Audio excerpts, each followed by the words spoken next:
Hey everyone, this is Jenny from Homestead Corner, and today we are going to be putting some instant potatoes into long-term food storage. I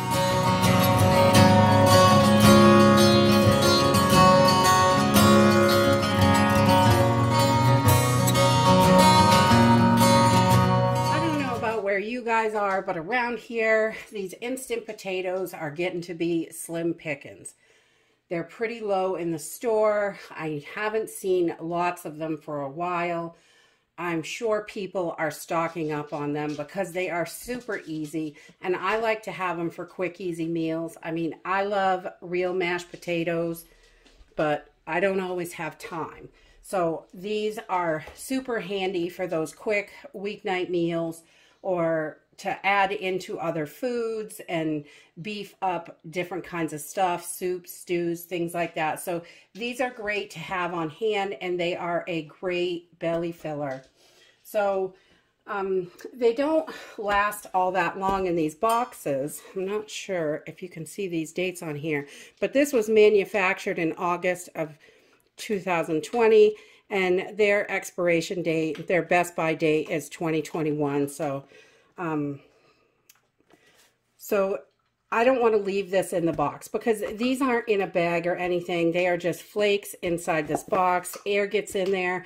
If I seal this up, it's going to last for many, many years, indefinitely pretty much.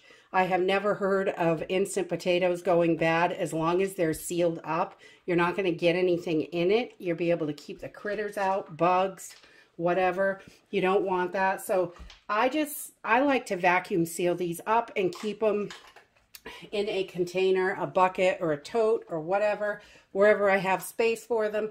So today I thought I would bring you along, and I'm going to show you two different ways that I do this, depending on if I have bags, because vacuum sealer bags, they're getting hard to find. The rolls are hard to find, but if you have excess jars, that is another way to go. Because I know, like, I have a lot of jars. I've been canning for a really long time, so we have tons of jars. So that is super handy. But I like to do these in bags because of space, and I think it's a little easier personally for me. Jars are good though, but I like to keep those for my meats and veggies and things like that. So all I'm going to do, this is really quite simple. I'm going to use these paper bags. When the vacuum sealer sucks the air out, it pulls the potatoes up. And we don't want to clog our machine, and we don't want to mess up having a good seal on this either. So both of those are really important. A good seal and keeping our machine in good condition, because, oh my God, these machines are not cheap, and they're a lifesaver. I don't know what I would do without a vacuum sealer, honestly. I don't know how I lived without it before. So I'm just going to measure out. In our family, we use 8 servings at a time. That's what I cook. There's usually a little bit left over, and I can use them to make potato cakes or whatever, the leftover potatoes. So I'm just going to put 8 servings worth right in this bag. And that is, on this brand, 2 2/3 of a cup, I believe. Yes, 2 2/3. So we got 2 cups, 1/3, and another third. So there we go. That's our 2 2/3 cup. And then I'm going to take this bag, and I'm just going to fold it over like this and just kind of roll it. That's all I'm going to do. Nothing hard. And then I'm going to take this and stick it inside my vacuum bag. I've got a couple of these small bags left. I'm hoping this will fit in there. If I roll it tight enough, it should. I'm going to get this nice and tight.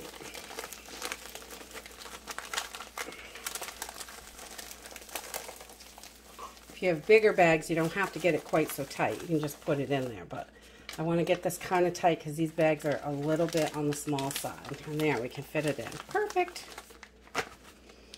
And then I'm just going to take this and vacuum seal it.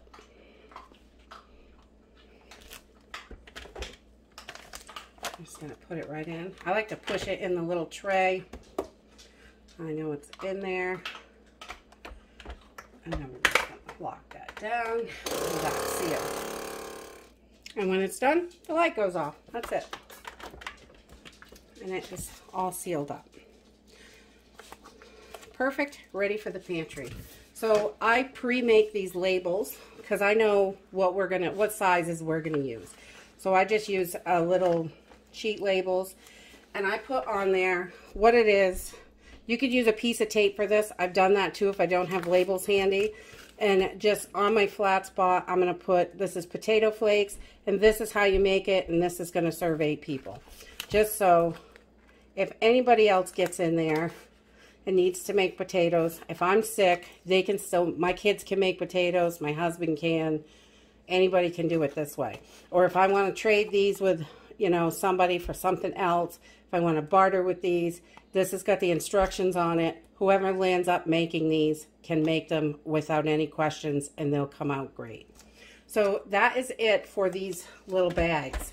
And this, I'm gonna do the rest of them up, and we're gonna toss them right into our food storage, into a bucket or a tote. I think I have potatoes in a tote right now because of space and limited buckets. You know. All right, so if you're not able to get a hold of the vacuum seal bags, or you have an excess amount of mason jars, you can also vacuum seal them in here.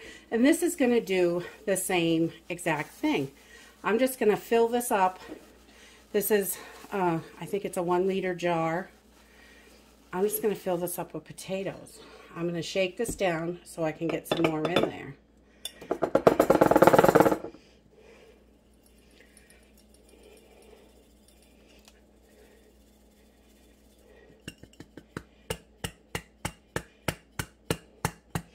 Get as much air out of there as I can, get that packed in. That way I can get the most in there. You can use half-gallon jars, pint size, any size for this, really. I just have an excess of quart jars right now, so I do have a few extra of those. Ask around to your friends, ladies, if you don't have extra jars, and gentlemen. Good Lord, I got a couple hundred jars from a friend just given to me because I asked on social media. I said, hey, if anybody has extra jars, I would love them. And one of my friends showed up with over 300 jars one day. So, hey, they might have them in the garage, all dusty and crazy. Ask. You never know. You never, ever know. It's not going to hurt to ask. The worst they're going to say is no, or I don't have any. And that's okay. All right. So I'm going to get this filled right up as far as I can.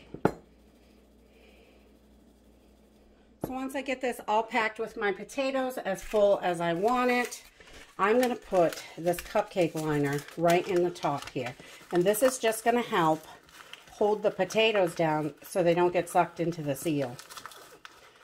We don't want them getting sucked into the seal. So I'm just going to push that right in there, like so.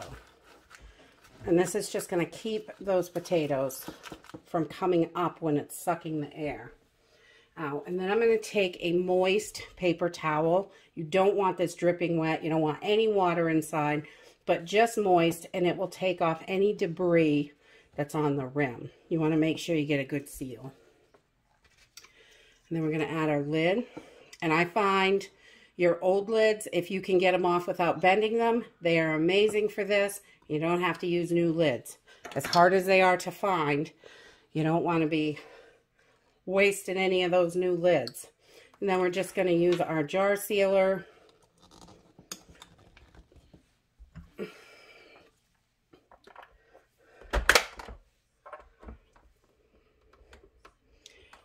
And we are going to go ahead and seal our jar.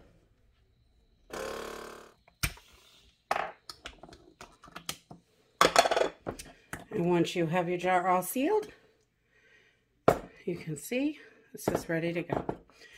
So once I get these all sealed up, I just will take the back of the box, cut it out, and stick it right to one of the jars. I will label the top. If I have any others, if I have 5 or 6 of them, I'll usually tape this to one jar if they're all the same kind, and just keep them together and keep the one with this on the shelf until last. That way I have the instructions as long as I need them. And just label the top of my jar, and they're ready to go in the pantry. And once you seal these up, getting these airtight really is going to make them last and last and last in your pantry. You don't have to worry about them going bad, and you'll have potatoes for all kinds of stuff, which I like that. If you like this video, give us a thumbs up. Subscribe. We'll see you in the next video. Bye.